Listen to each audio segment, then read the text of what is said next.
Smiling faces on this Tuesday night. So I am Cook County Commissioner Scott Britton. I represent the 14th District of Cook County, which is the north and northwest suburbs.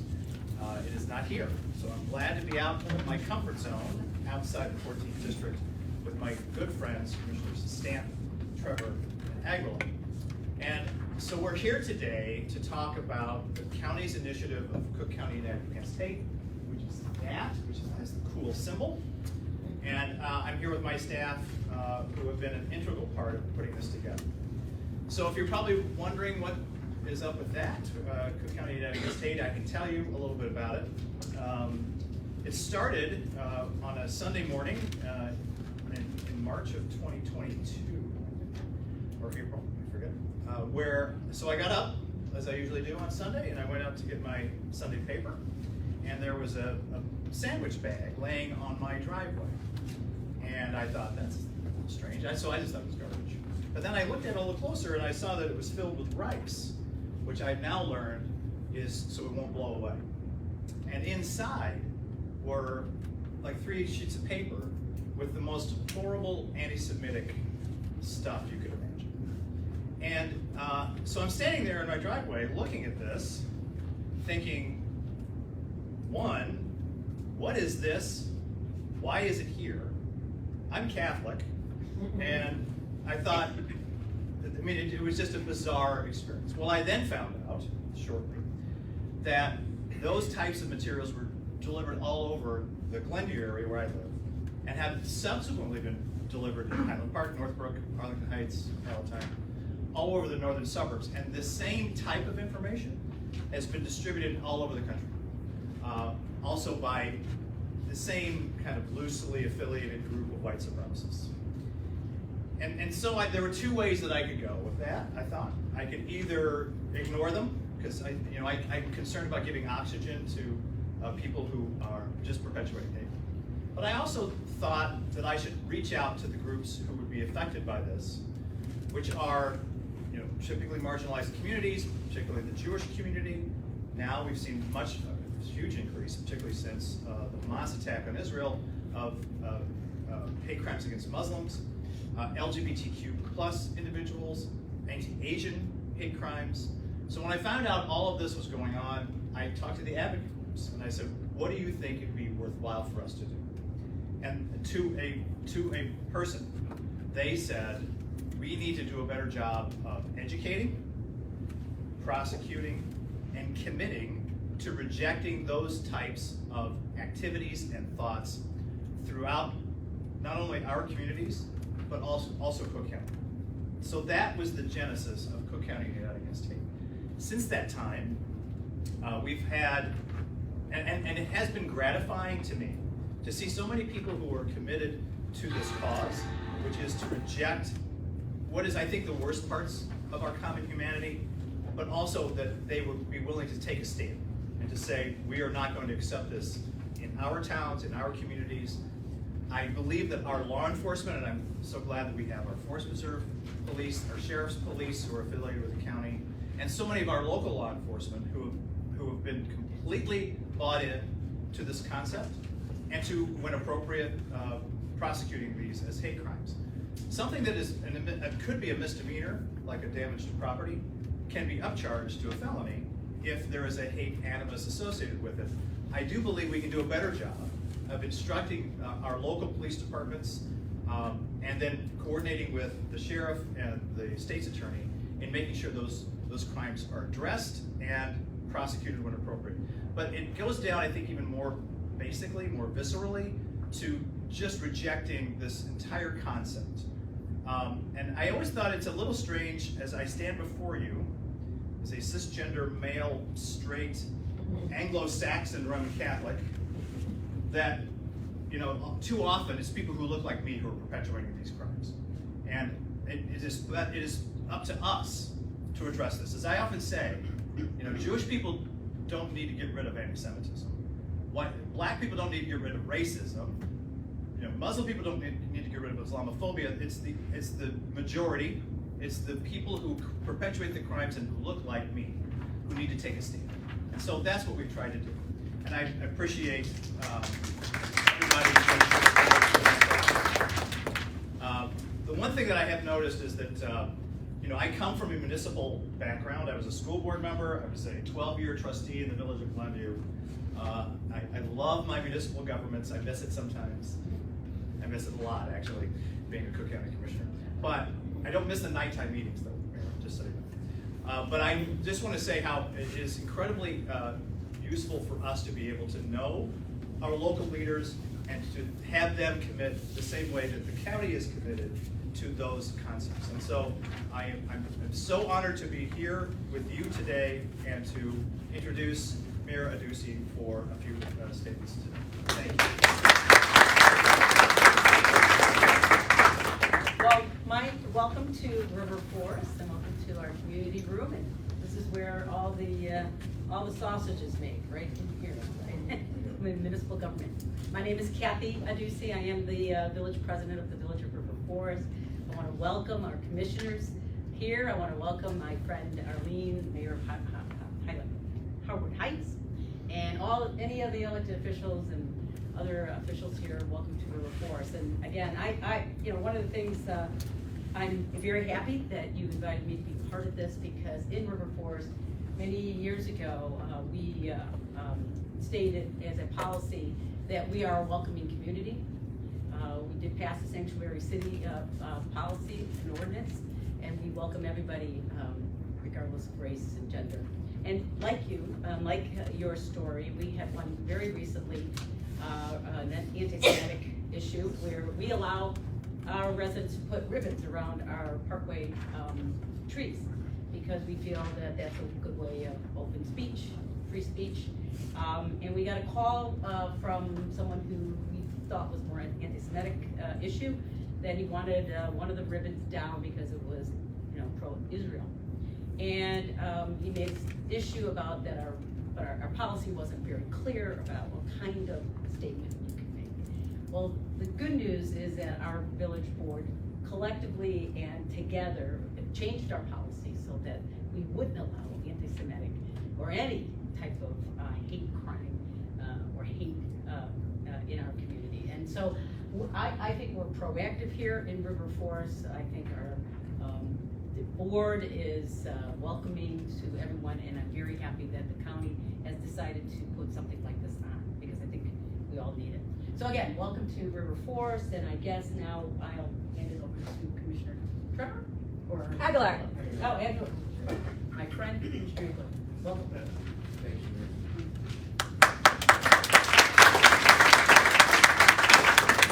Everybody, first, I'm Frank Aguilar, Commissioner of 16th District. I'm south of here, Cicero, Berwyn, Grange, down to Bridgeview, and Melrose Park, Stone Park, North Lake.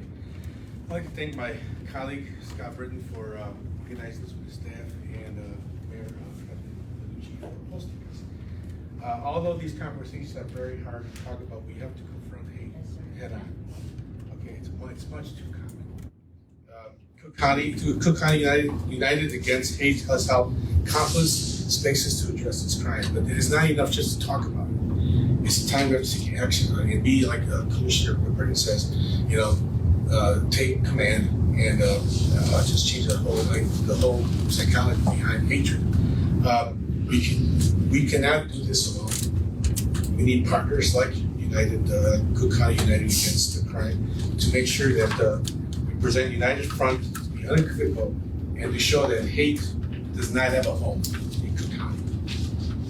Now I'd like to introduce the next person. The guest is Cook County Sheriff Executive Director Jason Hernandez, Commander James Davis, and Detective Lieutenant Michael Driver.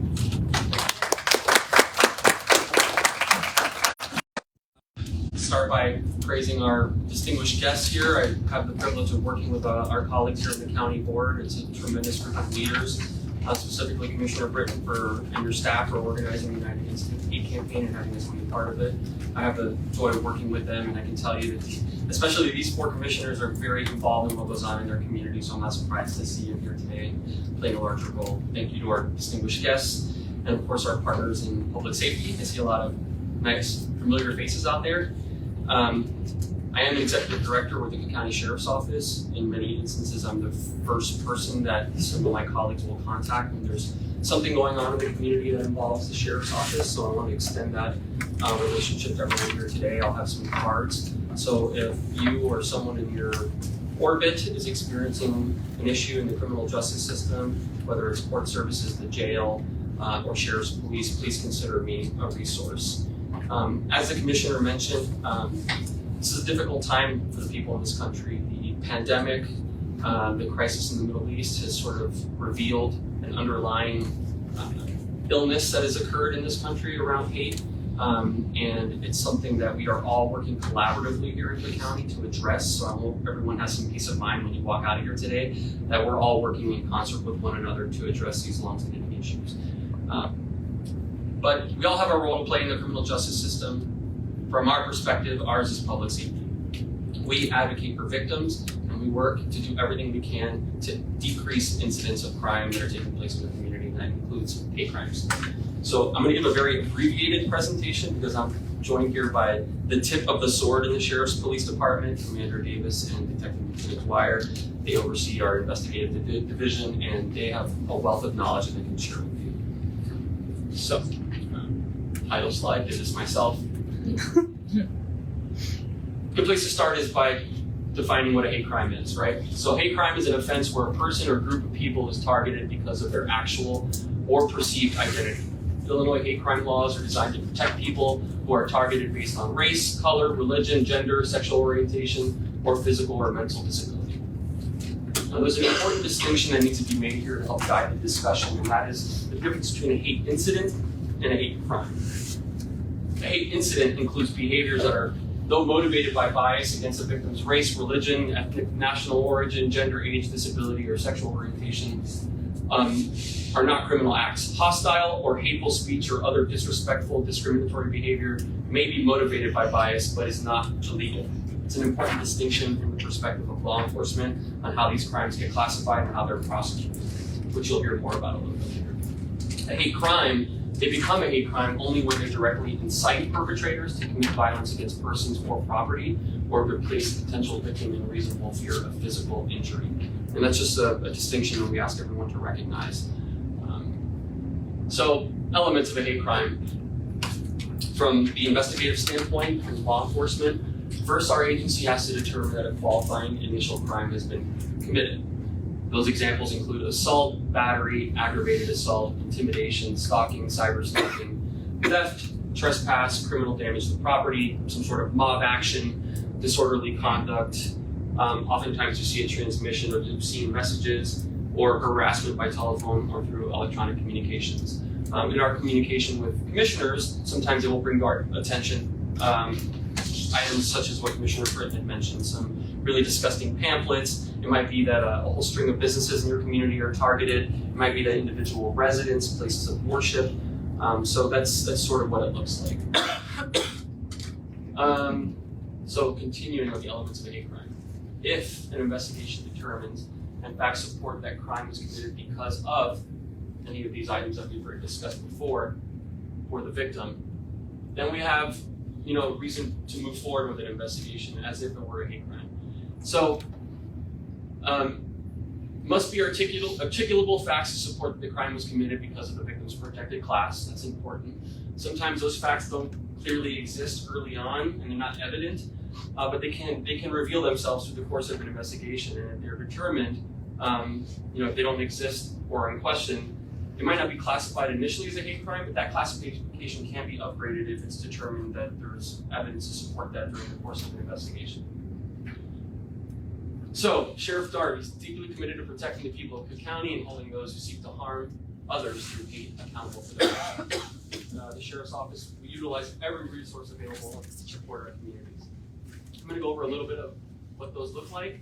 The Sheriff's Office, we have experienced analysts and security experts at the Sheriff's Office that monitor threats online and gather intelligence from various resources. This is a 24-hour-a-day, 7-day-a-week, 365-day in operation. And that intelligence is gleaned through a number of manners. We collect intelligence in the jail, we communicate with outside law enforcement agencies, Anything that can be used to help educate the public and help inform the practices of our law enforcement partners is something that we work on. We have great investigators and detectives that are committed to investigating any and all threats. We have extremely strong collaboration with state, local, and federal partners to share information about known or emerging threats. I'm in communication with law enforcement agencies all throughout the county and the state, just so that we're all on the same page and exchanging good information. And then we do little things like create and share law enforcement bulletins. We maintain really robust communication with our places of worship, elected officials, and other community stakeholders. As I mentioned during my opening remarks, this has been a very difficult time for the faith-based community in the county, and no one is immune to it, right? Everyone's experiencing it, and the sheriff takes these things very, very seriously. And he himself, along with our command staff, make regular rounds to all of our places of worship in the county. It doesn't matter. We travel. We have communication with mosques, synagogues, churches. And we just check in from time to time. What are you hearing? How are your parishioners doing? Is there something we can do to support you? We have all kinds of MOUs in the county board to provide an additional layer of support if a place feels like there's a direct threat that they're encountering. So we take these things very, very seriously, and we communicate with all of our partners. So in 2021, Sheriff Dart established a Treatment Response Team, or TRT. This is our co-responder model. We're very, very proud of it. It's proven to be incredibly effective. To date, we have 30 different law enforcement agencies in Cook County that have signed on. Now, essentially, this is a co-responder model that utilizes newer technologies. Our staff, our police command staff, and our deputies are trained in this model, which we get called to mental health incidents, we get called to all kinds of crimes all throughout the county. Our officers are paired with a tablet, and on the other end of that tablet, we have social workers and clinicians who in real time can provide immediate relief to someone out in the field, out in the community. Maybe a trauma that a witness has observed, and maybe a family member. So rather than try to get a social worker to drive in real time to every location throughout the county, we pair our officers up with tablets so that those families can have instant relief, instant support, and it doesn't just end there. It's not just a secondary response. We provide case management services for weeks and months to come to provide a linkage to services. This is the type of team that would be dispatched in the event of a hate crime took place. We would send out clinicians and social workers, interact with the affected parties, and provide some measure of relief and comfort in the days and weeks ahead. We're very, very proud of it. So, what if you're the victim or the witness of a hate crime? Remain calm, call 911. You always want to call 911 because your particular community might not be part of our 911 dispatch center. You're always going to want to make sure that the law enforcement agency tasked with protecting your community is the first to respond. So you call 911, and then the rest is pretty self-explanatory. You get a detailed description of the offender, anything that you can use to identify vehicle, make, model, damage, or any other information that can aid law enforcement. So with that, I want to make our whole team available to you now, afterwards, and we'll answer any questions you have.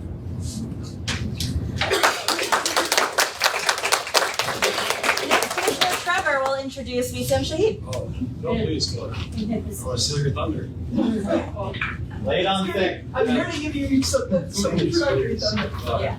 My name is Maggie Trevor, and I am the Cook County Commissioner for the 9th District, which you are sitting in the 9th District. And although, interestingly enough, I probably live farther away than pretty much anybody else in this room. Just the way we draw our districts here. But I want to personally thank Mayor Kathy Ducey and the River Forest Village staff who helped put this event together, as well as Commissioner Scott Britton and everything your staff has done to make Cook County United Independent State what it is right now. And a little bit about me. One of the reasons why I got involved in politics in the first place was seeing I am a lesbian, and seeing anti-LGBTQ sentiment being exploited in local politics in the Northwest suburbs. I felt, and I don't believe that all discussion of issues about LGBTQ issues, local politics, race, gender, or ethnicity are inherently crimes. But I think it's really important to have these discussions so that we understand each other better, so that we understand what is hate speech, what is not hate speech, what are hate crimes, what are not hate crimes. It's important for all of us to get together and have these discussions.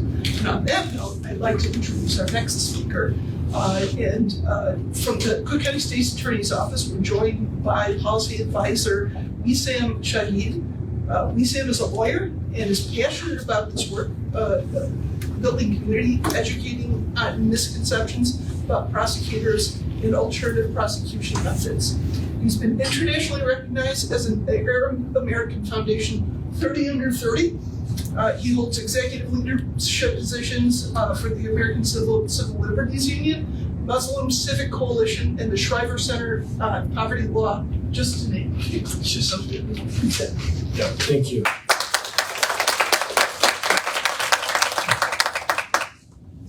Well, first of all, thank you all so much for having us here today. Especially a big shout out to Commissioner Britton for spearheading this campaign along with such an important conversation with the current state of the world and where we're at, and thank you to the mayor for hosting us in your city as well. My name is Wissam Shahid, and I am the policy advisor and assistant state's attorney at the Cook County State's Attorney's Office. And my specialties include a bunch of things, but particularly in hate crimes. So I want to talk a bit about what our office does. I see a lot of law enforcement in the room who have partnered with us on many hate crimes and other types of crimes. But for the other members of the audience who might not know what our office does. So when a hate crime occurs, all right, and we can use any type of example. Pretend you're at a bar and you get into a bar fight and someone uses a racial slur against you, right? And they punch you right square in the jaw and you break your teeth, right? Your teeth are all broken, right? It was a hard punch. I saw someone's reaction. Yikes, right? Yeah. So where does our office step in on this? So once the police are called and the arrest is made, is when our office is brought in. When that person is brought into court, people often have this misconception that our office is one of an investigating body, that we investigate crimes, that we make the arrest. No, we come in once the person is arrested and when they're brought into court. And who do we represent? Okay? In the criminal world, unlike in the civil world where you see someone get into a car accident, and, Jason has rear-ended me, and the case says, Jason versus Wissam, right? You've seen that very famously. Well, in the criminal world, it's actually the people of Illinois versus the defendant, the person who's been arrested. We represent you all, the people of Cook County. We don't represent one client, right? The victim in the case, by all means, is the person who we're advocating on behalf of. But this idea of when you hurt one person in our community, you hurt all of us. And that's who we're representing.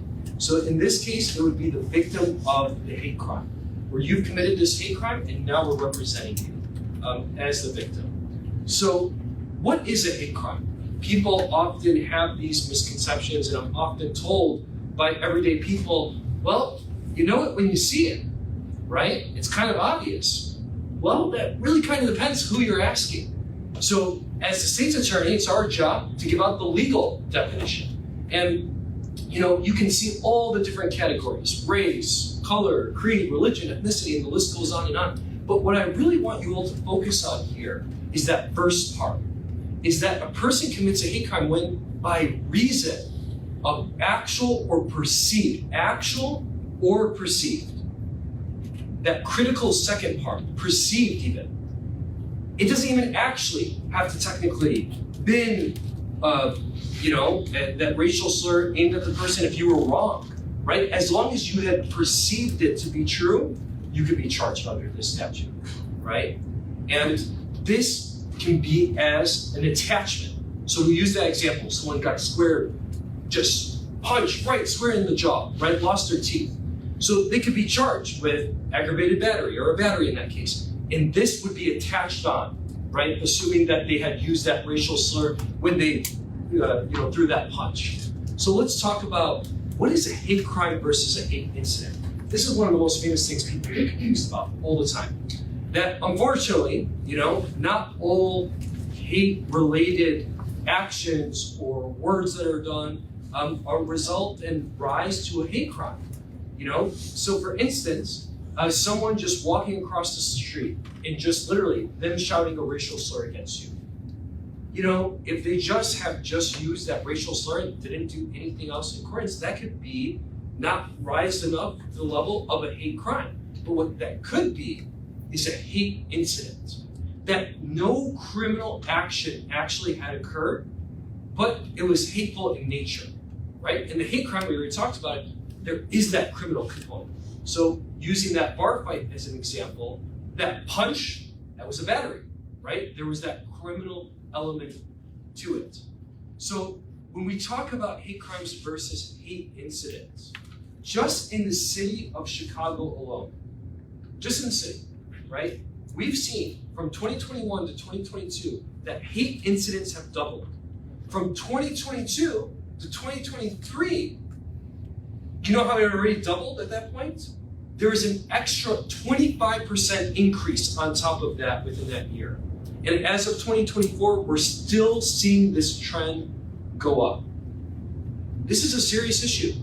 Here in Cook County, over 50% of these hate incidents were motivated by race, ethnicity, and ancestry.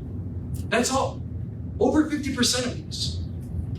So when the commissioner brings us in here to talk about this isn't just about flowers, rainbows, and unicorns here.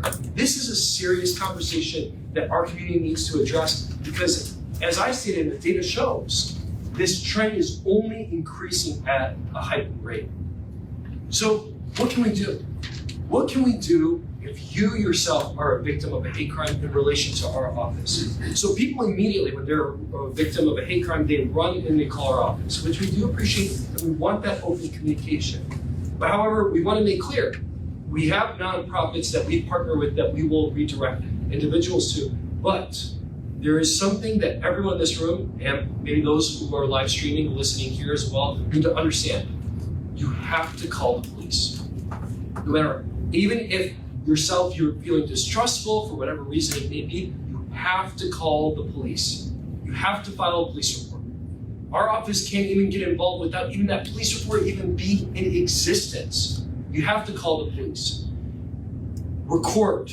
So this is the great news of the 21st century. We all have these things on us called cell phones, right? If you're in the middle of an incident, take out your phone, start recording. And I want to be clear, if you are safe in doing so. If you are unsafe, obviously exit the situation. However, if you feel as though you are in safe proximity, maybe someone's shouting across the street, whatever it may be, right? Record. Pictures, screenshots, videos, and maybe you're in a situation where you know that there's security cameras all around you. You can exit safely knowing that there's those security cameras, right? The point is, you're almost your own detective, right? Create that evidence lot if you're able to do so in a safe manner though. Now, once you create this police report, the police will conduct their investigation, will do their job. And if this rises to a level of a felony, so if we go back to that bar example and the person's lost several teeth, this might rise to a level of an aggravated battery, which is a felony, right? That's where our team will get called in, the felony review team, and we'll partner with the police and interview the victim and possibly charge it accordingly as whatever the case may be and the charges and the facts and circumstances. Now, once there is a pending case, this person has been brought to court, right? Their first court date, the resources of our office now opens up. So we're going to use that example, the teeth breaking in. We have a partnership with the Attorney General's office that we can actually provide victims of a hate crime, potentially if you've had teeth damage, dental care, right? We can pay for your dental issues. Now, if the hate crime has to do with,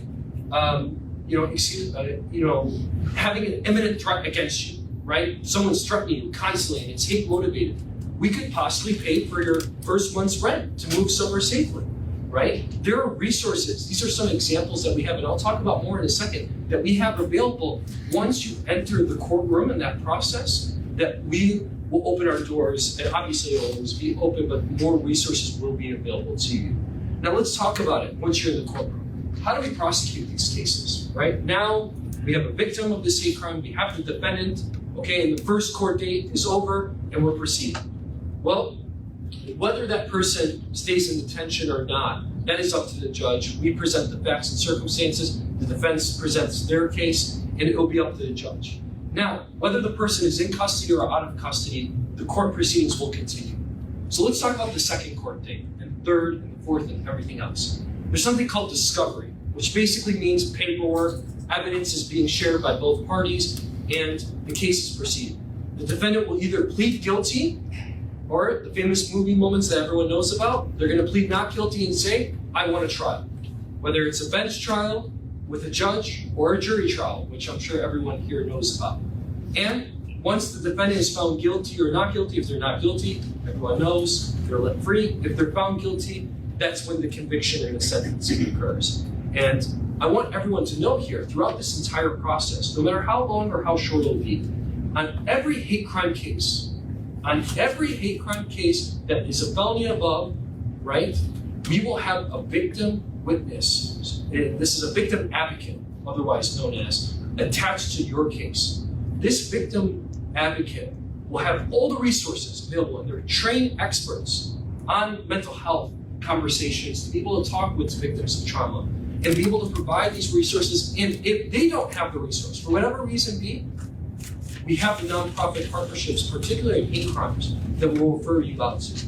So the example we recently used when we were last time in Chinatown with our partners at Chinese American Services League, otherwise known as CASEL, we have a partnership with CASEL. So if the victim is of Asian descent and pretend that they need some extra resources particular to their culture, that's where we lean on our partners, right? And we have these diverse partnerships across different communities as well. So let's talk more about these resources. We talked about, the examples about first month's rent, the dental care, but we also have mental health resources. We understand that this arguably, especially for a person, this is their first time ever being a victim of a crime, arguably could be the most traumatic experience of their entire life. It just could be.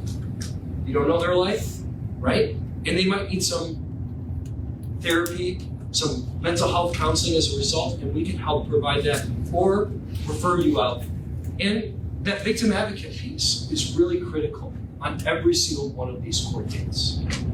So I want to end here that if you have a moment, take out your phones, scan this QR code. I see a bunch of people in the back already doing that. Feel free to do so. When you scan this QR code, it'll take you to our website, not just our homepage, it's our victim witness page, particular to hate crimes. It's our hate crimes webpage. All the nonprofit partners are on it, all the resources, even more than I listed today, are on it. And the steps, the law, everything related to hate crimes that our office has is literally on this QR code. So if anyone has any questions, feel free to reach out. I'll be giving my business card out to the team here. But thank you all for having me, and looking forward to working alongside you all in the future. Thanks. Introducing Commissioner Stamps. Here I go. How you doing? Oh, goody. Oh, wow. The room filled up since I sat down. Hey, Bogo. Hey, everyone. Hello. Good evening. I'm actually a lot closer to being your neighbor. I represent Forest Park and Oak Park, Proviso, and then about 5 wards in the city. And I want to thank, I do have the pleasure. I'm very new. I'm the newest kid on the block. I was appointed in June, and I'm up for an election like next week, like in a week. But let me just say, I've had an amazing experience learning and serving with these 4 individuals. They've been so warm, so welcoming, and really do lead in love with compassion and empathy, not only just for the county of Cook, but for our whole country. And so, especially this really nice guy, right here. Oh, Scott, right, no.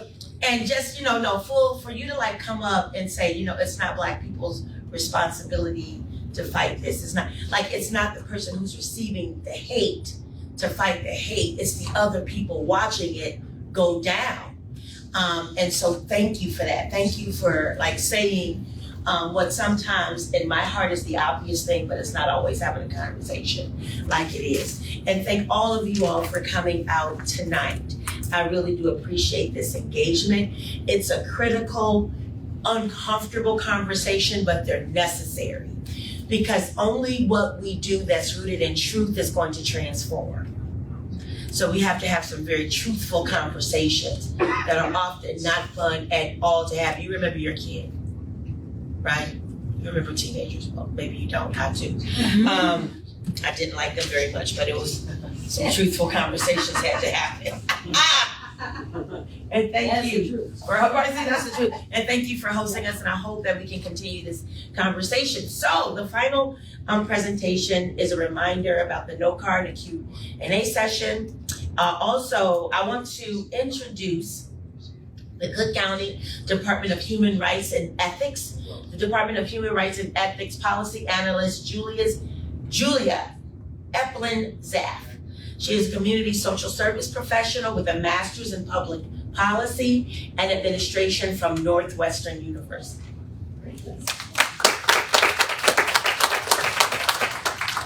Hello, everyone. Hello. Thank you so much for hosting us. Thank you, Commissioner Britton. Thank you, Commissioner Scamp.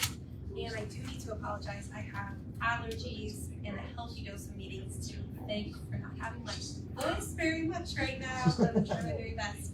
As mentioned, my name is Julia, and I'm from Cook County's Commission on Human Rights.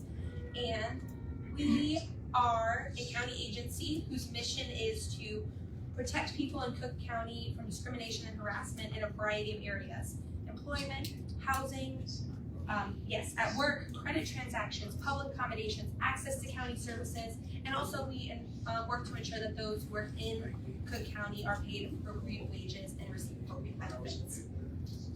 This means that we enforce a number of ordinances within Cook County: the Human Rights Ordinance, the Living Wage Ordinance, the Minimum Wage Ordinance, COVID-19 Vaccination Rights Ordinance, and then most recently the Paid Leave Ordinance. Human Rights Ordinance protects against discrimination and harassment in a variety of circumstances, as I just mentioned. Also protects against retaliation. The bases that the Human Rights Ordinance covers are pretty much the most expansive bases of any county in the country. That is something that we have our wonderful commissioners to thank for, and something that we as a department are incredibly proud of. So they're up on the screen. The Human Rights Ordinance was amended twice just last year to include more bases, including traits associated with race, ethnicity, caste, and bodily autonomy, and gender identity, and pregnancy status. So just mentioning that because they are our newest covered bases. And for our part, as far as jurisdiction, we primarily have jurisdiction when your individual municipality doesn't have a comparable human rights ordinance, like the city of Chicago is a large example. We have a peer agency there, the Chicago Commission on Human Relations. But we also have jurisdiction if we have a protection that your specific municipality might not necessarily cover. We also like to mention a very specific, important piece of the Human Rights Ordinance, which is the Just Housing Amendment. It passed in February of 2020. So you might recognize that that has aligned with another significant world event, but it means that housing providers cannot consider criminal history that is more than 3 years old and must consider an individualized assessment, which means specific factors related to conviction history before having any denial. So it is incredibly important for returning residents to have access to housing, and this ensures that, and we help enforce this. So I'm happy to answer any more questions about JHA, but that's not the exact reason why we're here to talk about today. We also enforce other worker protections, as I mentioned: minimum wage, paid leave ordinance, living wage ordinance. I won't discuss too much about those, but I am very happy to answer any questions. what do we do? So our role is a little bit different than our peer agencies here tonight, and I'll get into that a little bit more in a moment, but broadly, we have a team of wonderful investigators on our staff. We receive and investigate formal complaints, mediate disputes, support hearings. We try to educate through outreach and through conversations, and as much as possible, we collaborate with community groups. So, as I mentioned, we're a little bit different than our partners here this evening. We are civil complaint process. We are not criminal. If you have a hate crime, as was mentioned, call 911. If you have experienced a hate crime, call 911. Do not call our office. We cannot issue an order of protection. Filing with us will not result in a criminal investigation or an arrest. However, our process can result in other forms of repair in circumstances that don't rise to the level of a hate crime. Also, unlike the Sheriff's Office, who may defer to local municipalities for law enforcement, as I mentioned, our coverage is in place for all of Cook County unless there is an equivalent ordinance. It is free to file. Our complaint forms are 2 pages long and you do not need an attorney. You can file over email. You can please give us a call, especially if you have any questions. And you can also file in person by mail.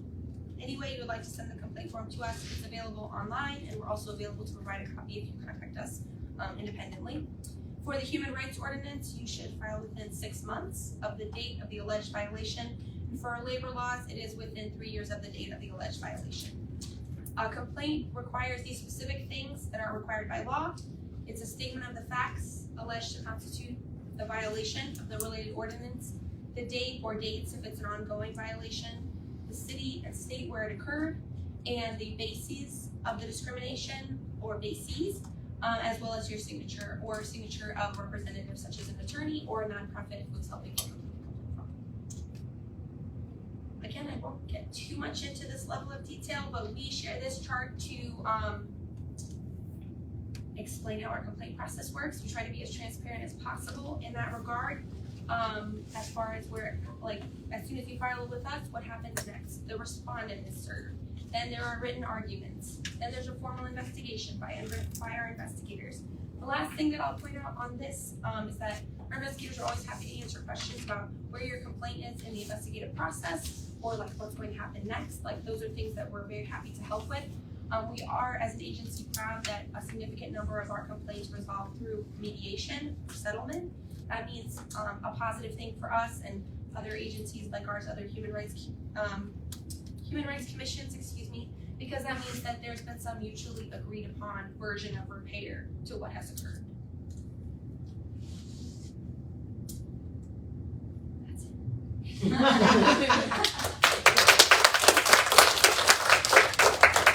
Thank you, Julia. I'll just give you a quick Scott Britton perspective. So when Wissam was doing his presentation, you saw the jury and the judge thing. So we had a county board meeting this morning. When I was done with that, I walked across the street where I was on trial. No, I was not the accused. That's the good news. I'm a lawyer, so I was trying a case, a civil case, at the same time that we're doing all of this stuff. So you have to multitask in this job. I would also urge you, next Friday, a week from this Friday, I'll be giving my closing argument. It's going to be a stem winder. You might want to come out. Room 2606. I'll see you in court. So the next thing we're going to do, we're going to have a panel discussion. There are cards in the back if anybody wants to write down a question. But with this group, I'm sure we can also just see you raise a hand, and we will be happy to answer anything that we can. The Public Defender's Office has participated in these on occasion. They had an emergency, so they could not attend. But I can tell you that, from my perspective, the Public Defender's Office, just like the state's attorney, is under the ultimate supervision budgetarily of the Cook County Board. So we appoint the public defender. Their office is also involved in much of this. Now that's the accused, but I think it's important for us to understand that accusations can be made, but there is a process, and it is important that everyone receive the same amount of defense and enforcement of our civil liberties, regardless of whether it's a hate crime or any other crime. Everyone has a right to a presumption of innocence and then to representation. The public defender will do that. So I'm going to start off with a couple of questions, and then if there's any other questions from the audience, I'm happy to take those as well. And so the first thing I'll kind of shout out to the group. So we've already talked a little bit about how incidents can occur, and I'd like to kind of get a sense from our panelists and any local law enforcement or our local community leaders can also weigh in on this.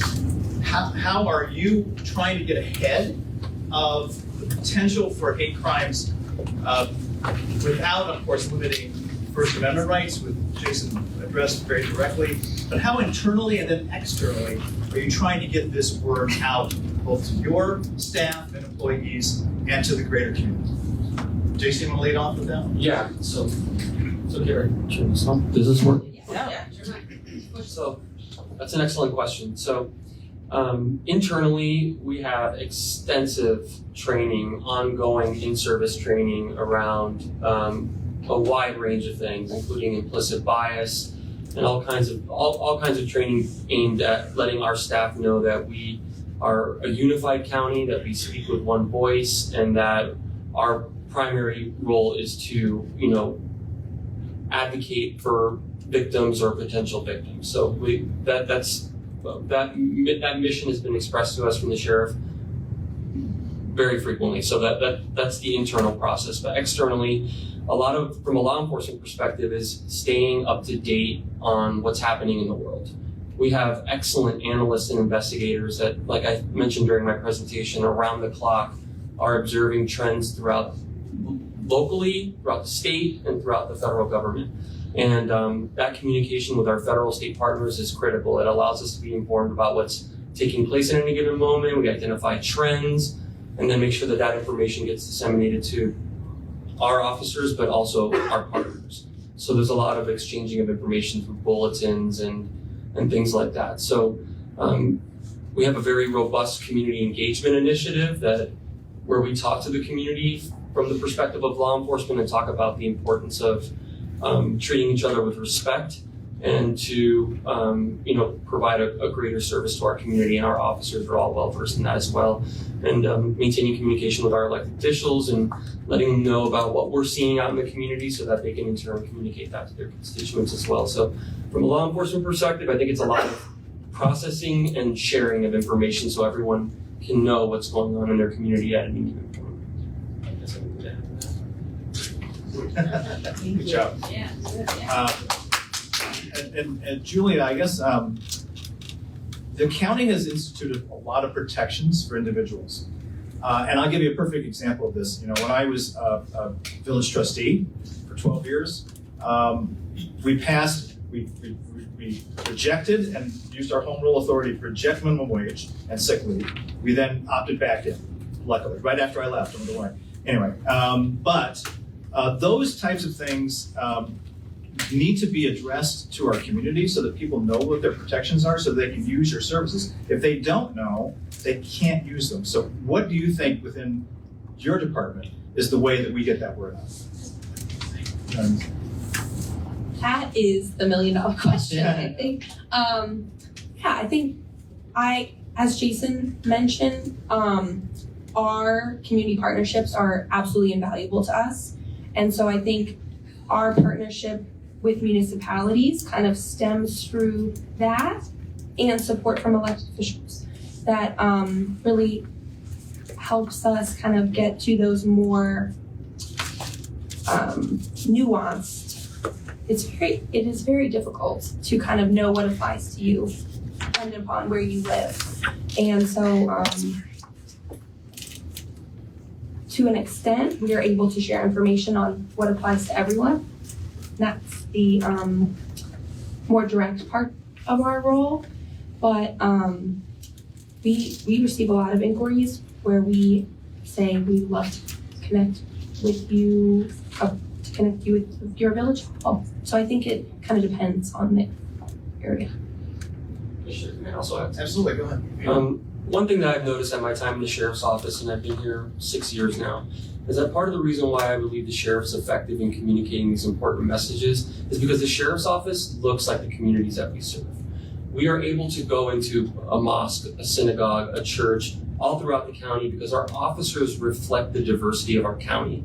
I've been very surprised and very happy at my experience in law enforcement to see that, like, whether it's community engagement, our rank and file officers, our civilian staff, we look like the communities that we serve, and we work very diligently to build trust, and that's been a very effective tool for us, looking like the communities that we serve and speaking their language. We have officers who are Muslim, Jewish, and they are out in those mosques and synagogues on the high holidays and saying, what are your needs? This is my community. How can we support you? How can the sheriff support you? And that's just been really critical to embracing the diversity that we have in this county, is making sure that we recruit and have staff that, reflect that diversity. So that's been very helpful to us.